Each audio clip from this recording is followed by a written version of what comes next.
שלום, אז אנחנו הגענו פה למחבוא הראשי של יחיא סנוואר. פה הוא, משפחתו והשותפים שלו לפשעים התחרו בתקופה האחרונה. אנחנו בימים האחרונים פשטנו לאיתור הזה. יכולים לראות פה מה נמצא פה בתת קרקע. כאן מימין יש פה את אחד מדי השירותים, שבנו לעצמם פה בתת הקרקע. חלל אחד, פה חלל נוסף. המשיך אחריי, והמשיך פה, יש פה מטבח עם הצטיידות לתקופה ארוכה של מלוכמנה. ואפשר לראות גם שקים של אונר"א, שארגון שאמור לסייע פה לאזרחים.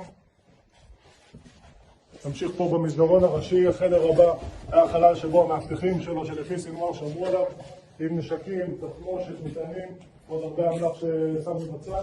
ונתקדם לחדר האחרון, החדר של כמובן הבכיר של סנוואר, יושב לו פה בחדר המכוער שלו. הכל יותר פה הם פרחו, שמעו צה"ל מתקרב אליהם, אותנו מתקרבים אליהם, ידעו שאנחנו באים וברחו.